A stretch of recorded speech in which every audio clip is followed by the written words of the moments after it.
Hello again and welcome back to Food for Freedom podcast. I hope you are doing amazing, and if you're not, then I hope you feel better tomorrow or tonight or whatever you're doing. I'm sending you lots of love. But another very warm welcome to another episode, and today we're going to be talking about something that is a huge factor in keeping people stuck in people's journeys, that people constantly want answers for and can't seem to break. It's something that is so deeply rooted in you, and so what I can only explain feels essential in being okay, and that is compulsive exercise and over exercising, being forced to exercise, feeling like you can't not exercise. This is a very huge thing that a lot of people struggle with, and it was something that I struggled with too, of course. It has to be one of the most hardest behaviours to let go of when you are healing your relationship with food. Like I said, it literally feels essential. It feels like you will not be okay unless you do some sort of exercise. It's really hard as well because it's something that you don't get to choose anymore. It's something that you are forced to do. Like, you could be so ill, you could have no energy, you could be, so upset from something, heartbroken, whatever you are going through, where typically someone would then not exercise and sort of just give themselves a break and some rest. You could be going through anything hard in your life, anything bad, anything like that I've just explained, but you will still have to exercise. The rigid rules around exercise, it is just relentless. You do not get a break. There's that liar in your head.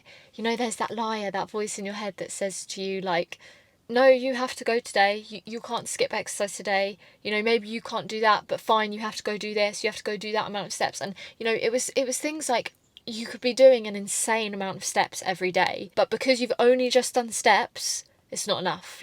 If you've done X amount of steps, something that is a very large amount of steps, but then you haven't gone on, the elliptical or the bike or the treadmill at the gym, then it's not enough. That is what my brain used to convince me. And it's crazy because when I sit and I think about how much exercise I was doing back then, I think, oh my Christ, how did I even survive? I was constantly moving, constantly exercising all the time.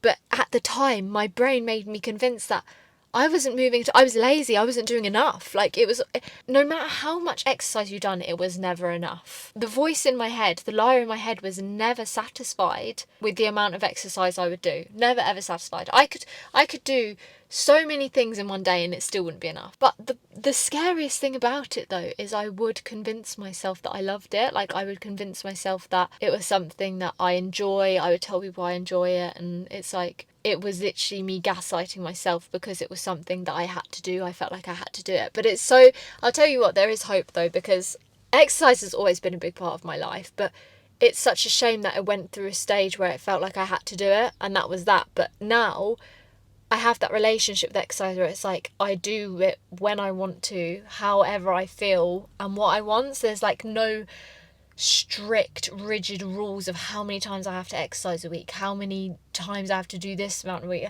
And it is very much this thing of I will just wake up, and if I do not want to exercise, I will not. I always check in with myself and think, do I want to exercise today? Or if I wake up and feel so groggy and I think, okay, I don't want to go. I'm not going to force myself to go. And that is a really empowering part of healing your relationship with food and finding that good relationship with exercise where you are in charge. The voice isn't in charge anymore. You are in charge of when you want to move your body, how you want to move your body. And one thing that I find really important is I feel like there's this whole stigma where people seem to get fed up of people who have had eating disorders and then fall into the PTing niching space, or they fall into the running space, or they fall into the nutritionist space. And people think that people with eating disorders that go into those spaces as work after they've healed their relationship with food is them still trying to cope with their eating disorder, or them still trying to keep it alive but more of a normalized way. And it's that thing of the whole point of healing your relationship with food and exercise is you are back in control of how you want to run your life. So a person who hasn't got disordered eating, or a person who isn't who doesn't struggle with food, they can be a PT, no problem. They can be a nutritionist, no problem. They can do running, no problem. So just because someone who has had a bad relationship with food and has had a past of disordered eating, that doesn't mean that they can't go into those areas of life, because the whole point of healing your relationship with food is that you are back in control. You are becoming a normal person again. You are being able to do normal human things. Those jobs might be things that people have always wanted to do but unfortunately fell in the path of disordered eating. But also, disordered eating can bring you down paths that interest you, like running. People find an escape in running, but then they learn to fuel themselves to run, which is an amazing journey. PTs that have had disordered eating, have been through disordered eating, and realise that they need to eat to build strength to then grow stronger in the gym. That's really empowering. That's amazing. People who have had disordered eating want to learn about the food, want to learn how to nourish themselves properly and give themselves fuel in all areas of their life. That's an empowering journey. That's an amazing journey. So that is the whole goal of being able to heal your relationship with food and exercise, is to be able to have the control back in you and choose pathways that you want to do. And I see way too many people that have been through disordered eating like accuse people of still having disordered eating because they fall into these areas of life. I understand how that might trigger people, and I understand how that might make people think that, but that's their journey. You're on your journey, and your journey is to be able to bring control back into yourself, for you to be able to choose when you want to exercise, how you want to exercise, where you want to go in life, where exercise isn't compulsive, it's something you want to do. So I hope that makes sense, but I just think like it's easy to jump and say that people are still dealing with disordered eating who have fallen into those paths of, you know, PTing and running and all of that. But really that's just part of their journey, and that's something that took them there because they decided to recover. That's where recovery took them, and that's amazing. And it's great to see people happy after recovery. It's great to see people have a life after recovery. So my whole point of that being is there's this whole stigma where you think after you've recovered you'll never be allowed to exercise again, and it's like, of course you can exercise again. Like, it's the whole point is getting your brain back to a place where it's like you're in control, you decide what you want to do. For example, me, I love exercising again, but this time I do loads of different crazy things. I do power hooping, I do spin, I run in the summer because the sun's out. Like, I love exercising. It's always been a big part of my life, but it's nice now to have the control where it's on my terms when I want to do it. It's not something that I have to do in order to earn my food. It's not something that I have to do in order to feel safe. It's not something I have to do in order to keep my weight down. It's a normal thing that is good for your mental health. It keeps me sane. It starts my day off. It gives me a place to go think about new video ideas, podcast ideas. It's time for me to switch off. Like, I work from my bedroom, so it, you know, breaks up my day. I go out and I meet friends and I socialise, and there's so many amazing things to exercise. And just because you are healing your relationship with food and exercise and, you know, giving up compulsive exercise doesn't mean in the future, when you've gone past this patch that you have to do in order to heal your relationship with food and the voice in your head, it doesn't mean you'll never be able to exercise again if that's what you want to do. Some people don't want to exercise it. Some people don't like exercising, but you may find love for it again in the future because it's on your terms. Some people will never love exercising because they just can't be asked.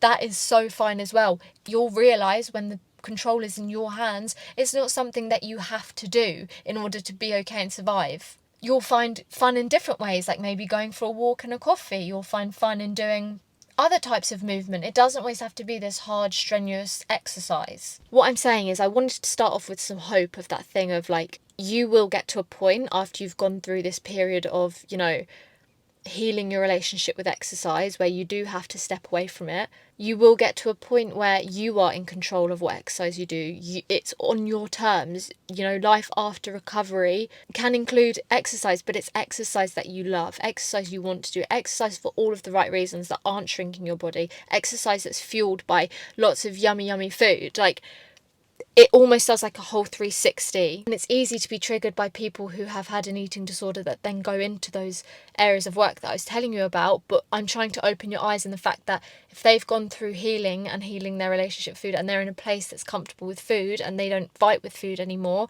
those areas of their life that are food or exercise related is just part of their journey and has got them to where they need to be. And the only thing that matters is that people are happy and people are recovering and are healthy and are feeding themselves properly and are not at war with food anymore. So the main point is, life after recovery is what you want from it, because you are back in control. And the second thing is, the main importance of your journey and everyone's journey on their own journey is to heal your relationship with exercise, and then you can decide where you want to go with your things. Exercise really is something you need to enjoy. It's something that's supposed to bring benefits. It's something that's supposed to be, releasing of stress. It's not supposed to add stress. It's not supposed to be your be all and end all. It's not supposed to trade your whole entire life just so you can do exercise. So we're going to unpack everything. We're going to talk about compulsive exercise. We're going to talk about why the liar in your head makes it feel necessary and how you can sort of look at things. So everyone's recovery journey is different. Everyone's healing their relationship with food and exercise is different.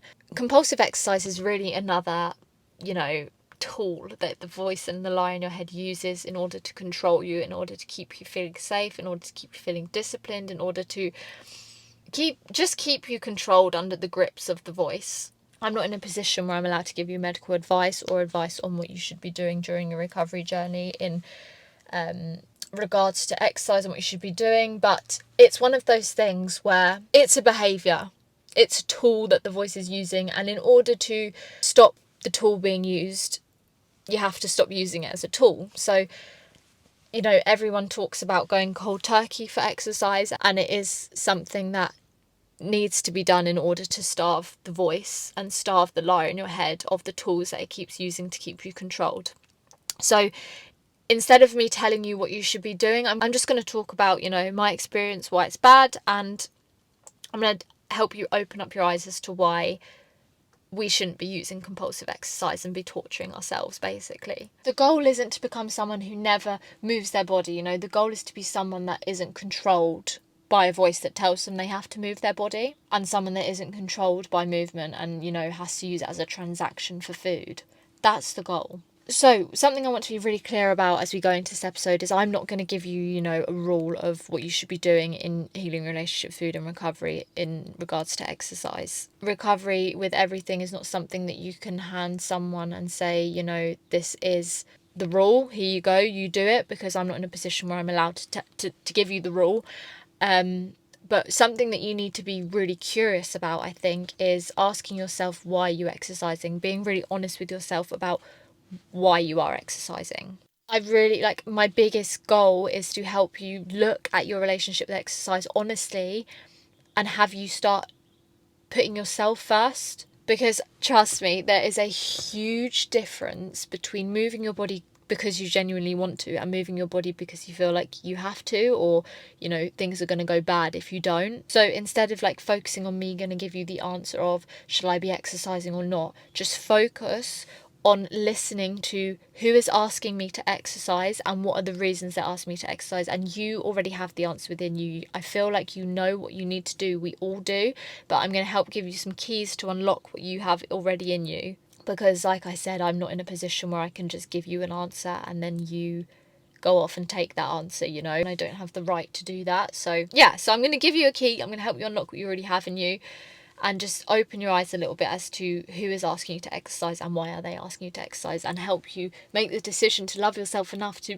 give yourself a break. Please give yourself a break. The first important thing is seeing the scam of compulsive exercise. So the voice in our head convinces us that we love it, it's keeping us safe. It never makes you feel like you've done enough so that you don't actually think there's a problem. But it's it's so frustrating when you genuinely feel like the only time you're allowed to eat is if you've earned it. It convinces you that exercise is a transaction for food, and anything that you eat you have to make up for, you have to make room for, you have to, your whole schedule is dictated on what food you're eating, when you're eating it, and when you're going to exercise. And it goes as far as people will invite you to places, people will try and book things in with you, try and see you, social events, everything is just jeopardized by exercise, because it's but when am I going to get my exercise in? But when am I going to get my exercise in? And it's just a rigid routine that you cannot break, because if you break it, you've messed up. If you break it, you're gaining loads of weight. If you break it, you're a failure. Like you know, it doesn't matter how you feel, you have to exercise. And it's just not true. Like, it's all a scam. It's all a way to keep you stuck. It's the liar in your head's way of keeping you in its grip. The liar tells you that you are a disciplined person who loves being active and is like, you know, loves the gym and loves just keeping fit. And yeah, you know, like me, you might love exercise. I've always loved exercise. I've always loved doing something. But I can tell you for a straight fact, I hated it when I was going through my eating disorder because it was compulsory. I had to do it. Like, I had to do it in order to be okay. It was exhausting. Like, and I was so bored of everything I was doing. And I'll tell you what, the liar in my head as well actually convinced me that, like, I'd been doing the same exercises for too long that I always had to switch them up, otherwise I wasn't going to lose any more weight, or, you know, they weren't going to work for me anymore, or I've got to a point where no exercise will ever work for me now because I'm not losing weight, so I have to do more. Like, the lies that came with it was just insane, and it's terrifying. Movement didn't feel optional for me anymore. It was a chore. It was something I had to do.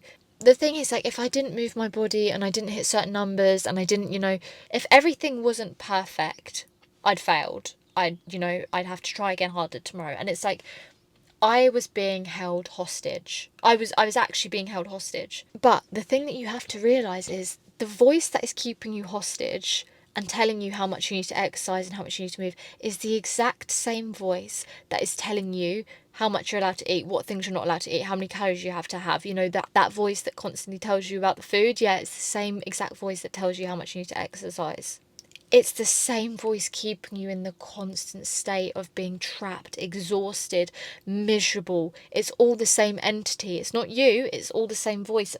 It just shows up in different ways. It uses its different tools to keep you stuck. It steals everything from you. You know, it's stolen your routine, it's stolen your life, it's stolen your time. But then it will still continue to convince you that you haven't done enough, that you haven't moved enough, that you need to work harder, you need to switch up your routine, you need to go to the gym at this time in order to make up for the day, and you need to fit this in, you need to do this amount of steps, and you need to just, oh my gosh, it is just so noisy. The reason that it feels so hard to give up is because where it has tricked us that it's keeping us safe, the thought of even letting our guard down and stopping exercise feels like everything that you have been using exercise to protect and everything that is exercise has kept you feeling sane about is just going to fall apart. Like, your whole life's going to be ruined, you're going to gain loads of weight. Like, you physically can't imagine a life where you don't have to use exercise as a tool to feel safe. But you need to understand, okay,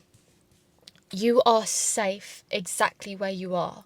You are safer when you are not listening to a voice that is telling you you need to exhaust yourself in order to earn your food. I'm safer sat here than I ever would be in the state that I was when I was over-exercising. You are safe where you are. You are safe resting. Resting is sin, is this demonized thing that's like you're not allowed to do. Rest, you are safer in rest than you are in exercise, especially when you are over exercising. And I'm gonna say it again, like I do in all my episodes, your body knows so much more than you do. You know, when like there's a house of cards, like you're stacking all these cards, and like if you take one card off, it all just falls apart.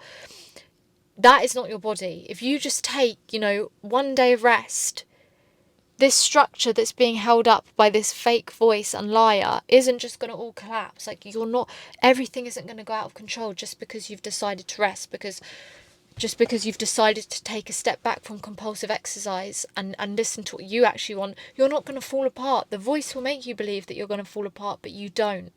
Resting is not a risk to you. It's not going to do anything bad that the voice is making you believe it's bad. When you rest, you are choosing to drop all of that weight off of your shoulders of the voice telling you that you have to keep moving. That voice that you've been forced to carry for years, months, however long you've been dealing with this. Resting, you are deciding for yourself that it's time to drop this weight that is just constantly weighing you down, controlling your whole entire life for you. You're finally deciding to let go of this fake control that was never even your choice to begin with. It's something that has hijacked you, something that has brainwashed you to believe that this is the only way you can stay alive and safe, as if you follow these strict, rigid rules around movement. And the reason it feels non-optional and so hard is because the same voice is telling you that you're scared of food and food's going to make you fat. Like, it wants you to do everything it physically can to keep you away from the thing that you fear the most, and that's weight gain. And by telling you that you can only eat if you exercise all the time and, you balance out the numbers through exercise, that's the only way you're going to feel some sort of relief and escape from the voice, because it's like the voice almost congratulates you for over exercising and restricting your food, because it's like, okay, you've done really well today, congratulations, I'll let you off the hook, when really it doesn't let you off the hook at all. Like, the noise is constant, but it's almost like a bit of an escape from the guilt and the fear of messing up. So, for example, what I mean is, trading food for exercise. Like, if you eat something that you're already scared of eating and worried about eating, if you go and exercise, it removes that guilt and shame of, okay, well, now that I've exercised, at least I've burnt that off. So it's like, well done, but it's not well done at all, because it's like you are destroying yourself in the process. But the voice and the lie will convince you that it's well done. And it's sad, because it is almost like that, just a little escape for a minute, where it's like, oh, phew, I followed the rules, like, I'll be fine. And it's like, by feeding into that rules for that temporary relief from the guilt and fear, it's just temporary relief, and it's like it's giving the voice and the lie fuel for the next day to do it again and control you, and the next time you eat, do it again and control you. And you see how it's that vicious loop of keeping the voice alive, when really you have to starve the voice of what it wants. It wants you to exercise after you've eaten. It wants you to constantly exercise, but you are not enjoying the exercise. You do not feel safe without exercise, and that's how you know that the exercise is coming from the liar's voice, because there's not one part of you that sometimes wants to do it. It's literally just a way to relieve you, to make you feel like you've been disciplined, to make you feel like you're not going to gain weight. It's so incredibly sad, and you deserve to rest. You deserve to take time and ask yourself, what do I want? What does my body want right now? And with this scam that the liar convinces us exercise is keeping us safe and keeping us in check and where we need to be, comes a contract that you've never ever agreed to, a contract that you've never signed, but you have to stick by this contract in order to feel okay. And one of the most destructive lies on this contract is that food is something that needs to be earned. And I've already spoke about this at the beginning, how like it convinces you that food is a transactional thing and you have to physically earn it or burn it off or whatever. And I remember when I was going through it, so sad, like I would literally be eating, I'd go to the gym in the morning or whatever, and then I would eat in the day, my strict meals that I was allowed to eat, and then I would make up an excuse of why I was going to go to the gym again, and like, I'm just going to the gym again to meet someone and do this and that, and I'm just going to the gym again because I want to get out for a bit, like I'm a bit stuck inside, and I was lying to people around me about why I was going to exercise, why I was going to this, and it was all in a way to make me feel like I could eat. So like, the guilt would eat me alive so much after I'd eaten that I would have to do something to escape that guilt and just make it feel okay. And that's why it's so relentless, because I thought I was looking after myself by doing that, because it's like, if I can just escape this fear and guilt by going to the gym again, that'll be fine because I'll be safe. And it's like, that is so incredibly dangerous to myself. I didn't want to do that. I would much rather have laid in bed and just like watch TV for a bit before bed, or instead I was forcing myself to go to the gym again. And with that, I was doing so many steps as well, like forcing myself out on walks, strict exercises where I didn't even want to do them, like YouTube videos, everything I could possibly do to move my body I was doing, all in a way to feel like I earned my food, all in a way to allow myself to eat. And it's just heartbreaking, like absolutely heartbreaking. Think of the amount of stress I probably put my body under. Like, it never had time to recover, it never had time to breathe. Like, the one thing that was fighting every single day to keep me alive and fighting to just ask me to listen to it, I was going against every day, and just choosing the voice in my head that never wanted anything good for me anyway, just to feel some sort of safety. But I can't blame myself for that, because that's why it's so relentless and so hard to escape, because that's all you know. That's all you know in your head. And it's like, that's all I knew. That's all I knew how to keep me safe. But it's so scary, because the grip of it It's brainwashed us. You stop seeing it as a voice, or you've never even seen it as a voice. You just see it as reality, something that you have to do, something that your life is now like. You have to constantly exercise to earn your food, and that's not the case. The most important thing to realise is your body never created this contract. Never ever created this contract. The lie in your head has made this contract and said all of this in a way to shrink you. Your body has never said, you know, you can eat today, but I'm going to make you suffer first. Your body wants the fuel. Your body is begging for the fuel. So if we zoom out for a minute, imagine telling a child, like, you know, when they come up to you, Mum, I'm hungry, like, Mum, I'm hungry. Imagine saying to them, like, okay, you can have a snack, but go run 10 laps of the field before you do that. Or imagine someone saying, like, you know how essential oxygen in the air is to breathe. Imagine someone saying, like, well, they probably wouldn't be able to talk if they weren't allowed oxygen, but it's the same point of going, like, oh, I need oxygen, like, I can't breathe. And then me saying, like, imagine if I was the leader of oxygen, I would say something like, okay, but prove to me you need oxygen first. You know, show me that you've earned oxygen. Something as essential as that. Oxygen is on the same level as food. We need it to survive. Like, that is insane. I would never tell anyone, not that I am the queen of oxygen or whatever, but like, it's the same concept. It sounds ridiculous when I say it like that, doesn't it? So it's like, why are we depriving ourselves of the one thing that we need? We would never tell a child to go and earn their food. So it's like, just because it's within us and it's our reality and we've normalised it, we don't question it. We don't see ourselves as worthy enough to have it. And that is the saddest part of it. The voice's greatest trick is turning your survival and your human basic needs into a transaction, into something that you have to earn because you are not worthy. And that's what the illness ties down to a lot of the time, is that deep thing of not feeling worthy, not feeling like enough. And it's adding on top of that, it's the icing on top of the cake, you know, it's just feeding that thing of you're not enough, you have to prove yourself, you have to earn yourself, you know, you have to suffer before you're allowed any type of thing, and you need to know that, because it's always going to try and control you in those ways. So if you are not enjoying your exercise and you are making it compulsory, something that you have to do, compulsively exercising, understand that it's the trick of the liar, and it's exactly what it wants you to do. And when you start to know that, you start to realise and see the voice and the lie for what it actually is. A rule maker with absolutely no authority. No authority. The authority comes from you when you realise that there's a voice in your head that has hijacked you. Then it humbles the voice. It says, you then get to take back that thing of like, okay, I am relating to what Neva's saying, like, I am compulsively exercising. It's a voice in my head that's making me do that, and I need to now think about when it's coming up and tell it that it's the voice and the liar, and I'm not exercising today. I don't want to exercise. You know, you have to lose your head a little bit. Like, I don't want to exercise today. Like, stop telling me to exercise.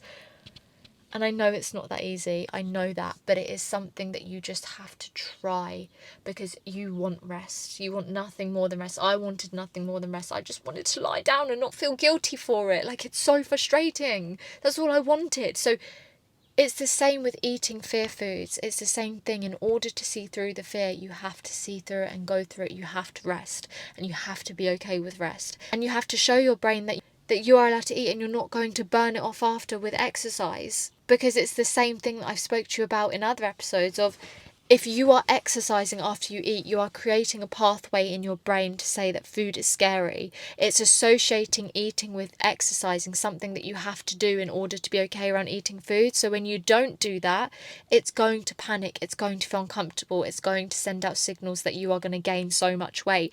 But that's a panic response to a pathway that you have gone down so many times that you are not going down anymore. So for example, when you take away the compulsive exercise blanket and you decide, I'm stopping exercise until I feel safe again around food, when you first try it and you start eating things and you're not exercising and you're not making up for your food, your brain is going to panic because it's so used to you doing that other repeated routine. Of course it's going to panic. It's the only thing that's been keeping you safe. But in order to heal your relationship with movement, it has to be on your terms. And the only way you are going to get it on your terms is if you step away from it and show your body that you are okay without exercise. Your body will then prove to you it's okay without exercise. You'll be able to see that trust within your body again, because you'll realise your body knows exactly what it's doing. It's been here for thousands of years before us, knows how to run before any of our social media stuff got involved, any of this perfect image of people got involved, any of these social expectations got involved. It knows what it's doing regardless of what a trend is. It's always going to look after you. It's always going to put you first. And by stepping away from exercise and choosing rest and deciding to take that power back in your hands of wanting to heal your relationship with exercise and movement, you will see exactly what the body is completely designed to do, and that is look after you and take care of you. It's not against you. It's really not against you. What is against us is the social expectations of what we think we need to look like and what we think we need to put ourselves through in order to look like. But the most important thing is you have to build that trust with your body and exercise in order to become the dictator, in order to become the one that's in control, in order to put the voice back in its place, the liar, in order to crush the liar and shut it up. You have to be the one in control, and the only way you're going to do that is by showing your brain and your body that you are more than capable of surviving without exercise. You are more than capable of eating food, being okay, without compensating with exercise. Because the more you reinforce that you have to exercise after you eat or in order to eat, you are reinforcing the fact that you are scared of food. So a lot of people, including myself, genuinely believe that compulsive exercise is helping them. Like I said earlier, it feels like it calms your anxiety. It feels like it clears your head. It feels like it helps you feel okay again, like that quick relief I was telling you about. But that voice that tells you to exercise is the same voice that has created the anxiety around rest. So the liar in your head really does a great job of creating the fear, but then selling you the relief to make you feel like it's on your side. So for example, it's going to sell you the fear of, if you don't move, something bad's going to happen. You know, if you don't do your X amount of steps today, you're going to gain loads of weight overnight. And then in order to, provide some relief around that panic, that fear, that anxiety that it's telling you about, that rule that it's saying, that thing that it's just told you about, it sells you the solution and the relief. So it says, oh, so just get up and do your steps then.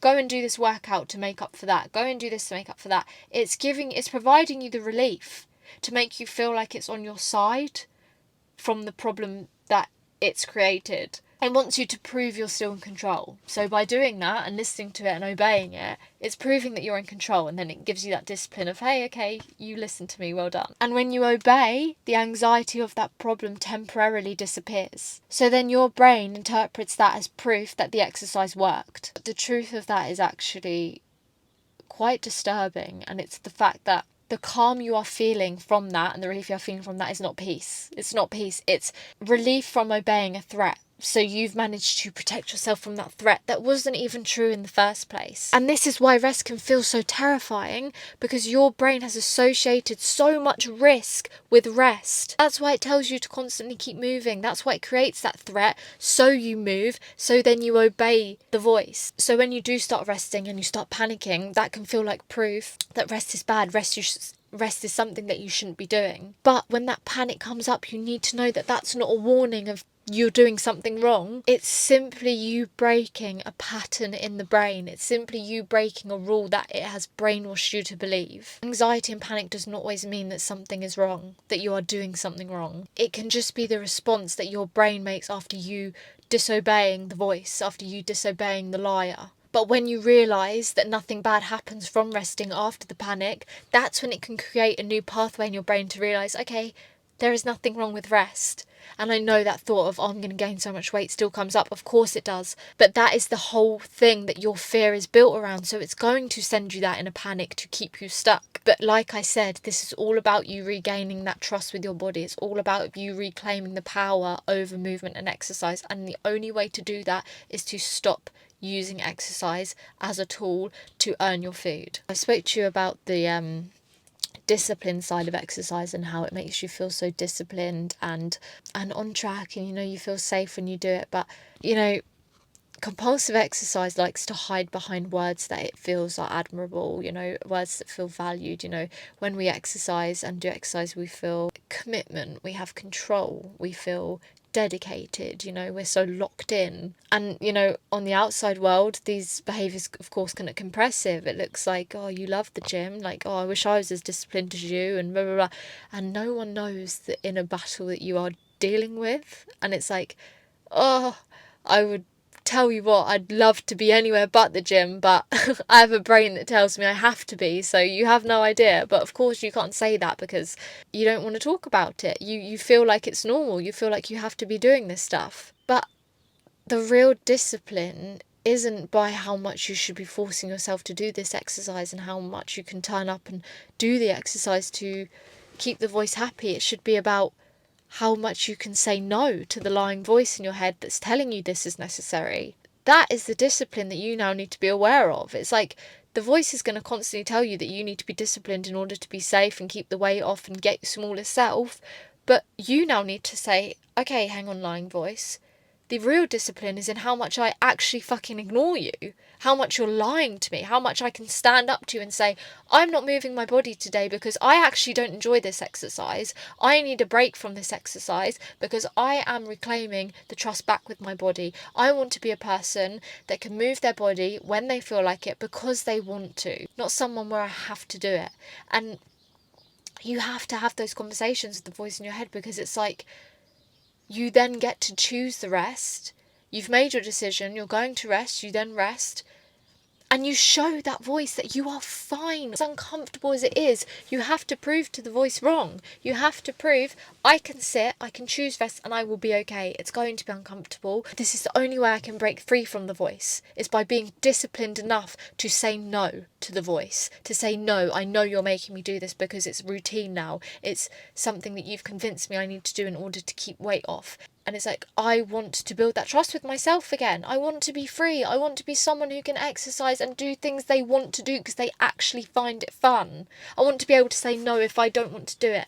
That will come if you temporarily show yourself that you are okay resting. I did not believe I would be okay resting. I didn't. I had to cut my steps. I had to cut those walks I was going for. I had to cut the 2 gym sessions a day. I had to cut these YouTube videos that I wanted to do. I had to be honest with myself and say, what am I hating out of this? And what do I need to do in order to trust my body again? The liar is going to convince you that you are so out of control when you don't exercise, when you're not controlling your food with exercise. But actually just take a step out and just have a think about your life, okay? Your thoughts and your day is dictated by how many steps you've done, or how many calories you've burned, or whether you've done enough. Your whole mood, your whole week is dictated on this movement. Your mood rises and falls depending on whether you've been disciplined enough. That is not control. That is actually being so out of control. It is literally letting a voice run your life for you, but that same voice will convince you that this is all your idea, that this is exactly what you want to do. One of the most powerful realizations that you can have for yourself is if you are terrified of doing something, then you are not in charge of it. That voice in your head has convinced you that your obedience to its rules and you following the movement exercises and you constantly exercising in order to earn your food is strength. When in reality, it is simply the fear of what happens if you disobey those rules. It is simply what happens in your brain as if you don't do those rules, what happens to your body if you don't do those rules. And all of those responses are conditioned by the voice that wants to keep you your smallest self. I've spoken about the biggest trick of the voice in your head, and that is that it's going to convince you that you need to earn your food. But the cleverest trick that it will play on you is that it can negotiate recovery with you. You know, if you've decided you want to heal your relationship with food and you think, okay, I'm going to eat more, but I'm going to do this exercise so that I feel better doing that. And like, something you can typically find is people will up their food, but their exercise will up again. Amazing that you're eating more, of course, but if you are upping your exercise with that, you are still just staying stagnant because it's like you are still reinforcing the fact that you need to burn food off, that you need to earn food, because you're not trusting that by eating more you will be okay. So you truly believe that if you're eating more, you have to exercise more.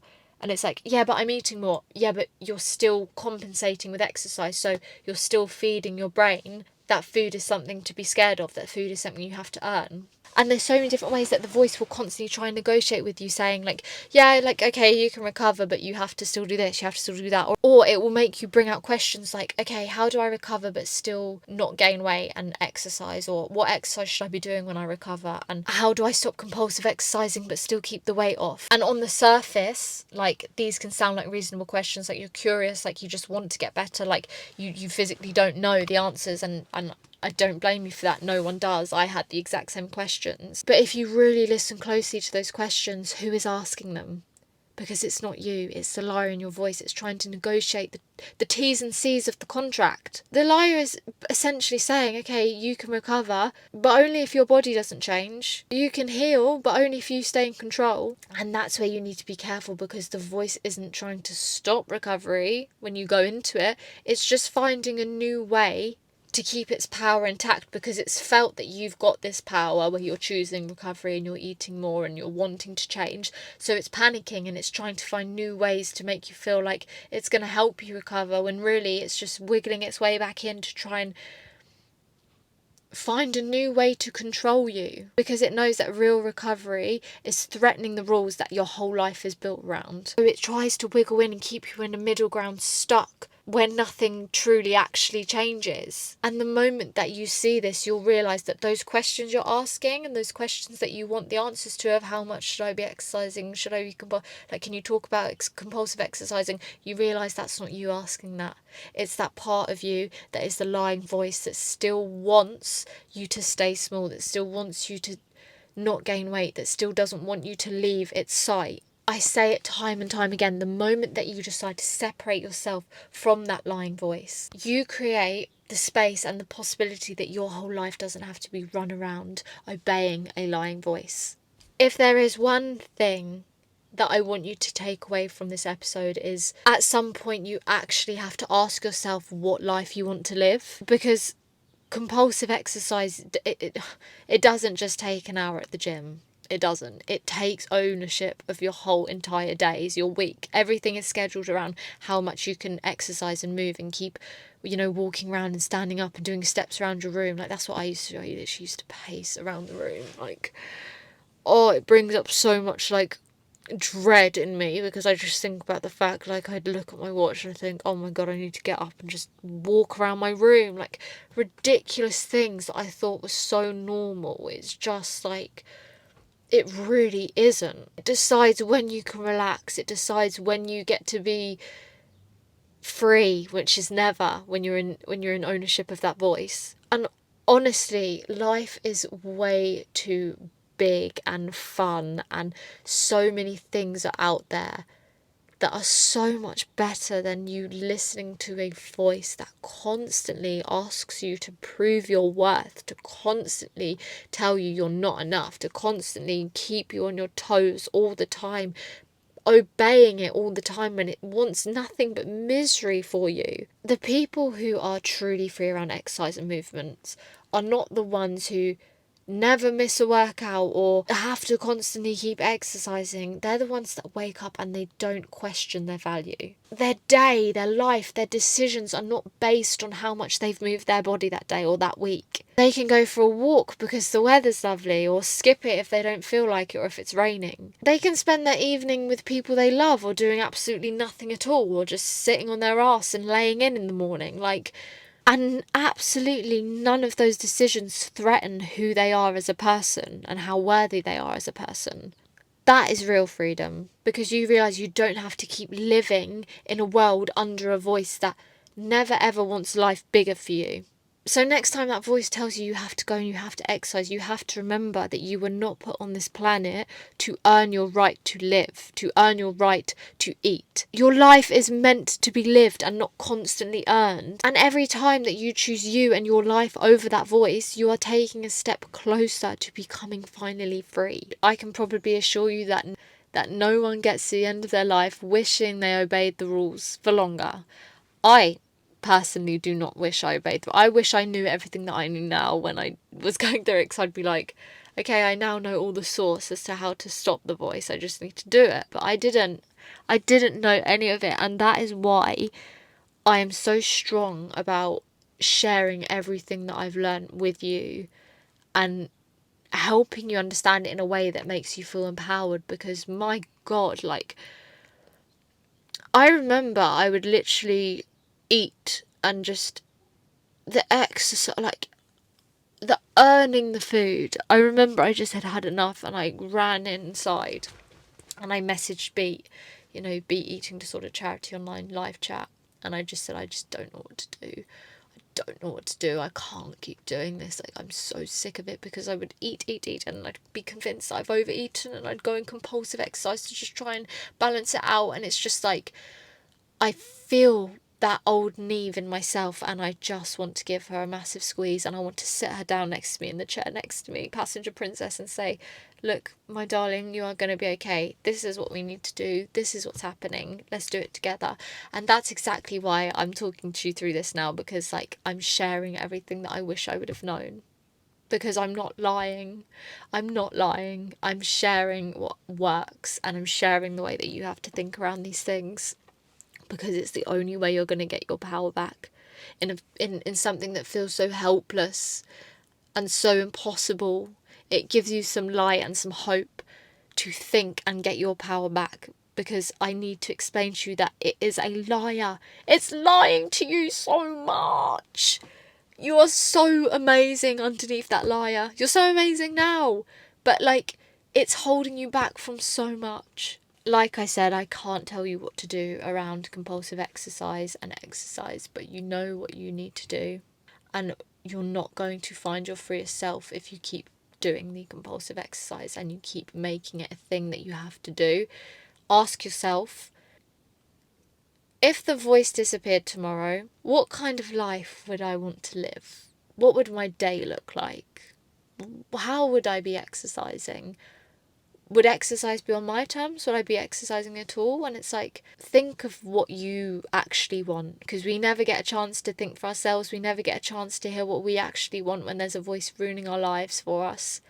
There's no mental capacity to do that. So if there's one thing that I would love you to do, is just think about what your life would look like and what you want it to look like. And what you want is going to be the answer as to what you need to do next. Because the answer to that question might tell you way more about what you want than that voice who pretends to be you and know you ever has. The scariest part isn't resting, it genuinely is realising how much of your life you have given away to a voice that is constantly feeding you lies and telling you things that you need to be doing that are literally keeping you stuck. And it's going to tell you that rest is dangerous, and you can't tell me that pushing your body to extreme lengths just to feel safe around food, overexhausting you, pushing you to, points where you feel physically like lead, like you're carrying yourself around and you're just sick and you're just awful, and it's still going to convince you that that's safer than resting. And rest is safer. Say it, rest is better. Rest is where you recover. Rest is where you come back to yourself. Check in with yourself. Ask yourself, let yourself rest. Like, your body is begging for it, but the voice will not allow you to have it. So that's why I have to come in and tell you a different perspective that gets you out of that. Because I was someone that never saw a way out. I never saw a way out from over-exercising. It was something I felt like I would always have to do in order to feel okay around food. And it's like, I am living proof. I'm not boasting. I'm not saying I'm so great, because I'm just sharing exactly what helped me recover, because it feels relentless. It feels like there's no way out. And I can confidently say that now, because it's like, I've been to multiple trips away now where I've, gone out eating for the whole week that I've been away, or 2 weeks I've been away, and I've not had to feel like I have to find a gym, or not there not being a gym there panicking me. Like, I know that I'm using my body to walk around the cities, and I know that I'm having fun and I'm resting while I'm on holiday. Like, I know that I'm allowed to do that, and I trust my body enough to do that. And that probably sounds so impossible to you right now. Like, it felt so impossible to me once. I used to think, how am I ever going to go away again? Because I need to exercise, I need to do something. And it's like, that goes when you learn to trust your body and you learn to take back the power and say, I'm going to step away from exercise. I'm going to show my body it's okay that I can rest and I don't have to exercise all the time. That's where the trust is built, and that's the only way I've been able to do it. But I like to give it to you in like digestible ways that you can think to yourself in different ways, so that it's easier for you to understand against the liar, because the liar is so convincing. But with that being said, please just use time to even rest after listening to this, to think about what you want, what you are doing, why you are doing it. And just know that you are more than capable of reclaiming the power back and making decisions for yourself. I am so incredibly proud of you. I love you all so much, and thank you for listening. I really hope this has helped you feel a bit braver in taking that step towards saying no to compulsive exercise and saying no when you don't want to exercise and making that decision for you. I can't give you one rule to follow and say this is what you have to do, but I just want to give you my perspective and how I would navigate things and see things myself from my point of view. It wasn't easy. I'm not saying I managed to fly and sail through it, because I didn't. Bumps in the road. I've learned all of this through constant just choosing myself constantly. That's the only way you're going to get there. Realize, separating yourself from the voice, realizing that you are a human. You are a living human being that is worth so much, and thinking, how can I now look after my living human being that is worth so much? Life is so much bigger than this stupid exercise that this voice makes us do. And you are so capable of reclaiming that power back. I'm so proud of you. Thank you so much for listening, and I'll see you in the next one.